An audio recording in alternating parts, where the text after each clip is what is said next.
మా బిడ్డల భవిష్యత్తు బాధ్యత మీదే.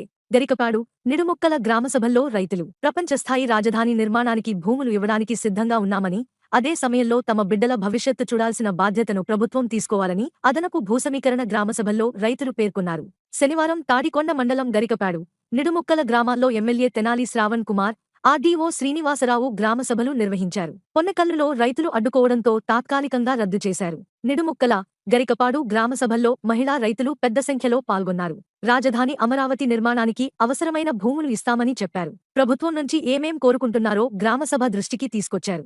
పిల్లల చదువులు, వారి వివాహాలకు భూములపైనే ఆధారపడి ఉన్నామని, ప్రభుత్వం వాటిని తీసుకుంటున్నందున ప్యాకేజీపై పునరాలోచన చేయాలని సూచించారు.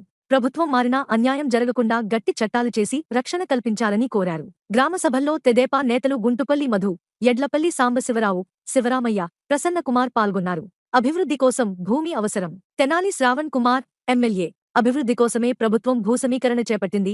రైతులకు అన్యాయం జరగకూడదని, వారిని కూడా అభివృద్ధిలో భాగస్వాములుగా చేయాలని ముఖ్యమంత్రి చంద్రబాబు నాయుడు భూసమీకరణకు మొగ్గు చూపించారు. గ్రామసభల్లో రైతులు వ్యక్తం చేసిన అభిప్రాయాలను సీఎం దృష్టికి తీసుకెళతా, వ్యవసాయ బోర్ల గురించి రైతులు ప్రస్తావించిన విషయంపై సీఎంతో చర్చిస్తా, రైతులకు ఆమోదయోగ్యమైన ప్రాంతాల్లోనే ప్లాట్లు ఇస్తారు. ఉపాధి కల్పించాలి. సీతారామయ్య, నిడుముక్కల. రాజధాని అమరావతి నిర్మాణానికి భూములు తీసుకుంటే వ్యవసాయ ట్రాక్టర్లపై ఆధారపడిన మేం ఉపాధి కోల్పోతాం.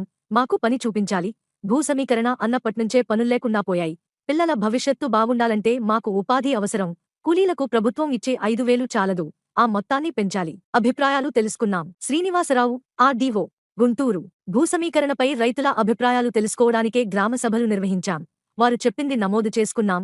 వాటిని ప్రభుత్వానికి నివేదిస్తాం. ప్యాకేజీ వివరాలను అందరూ పరిశీలించాలి.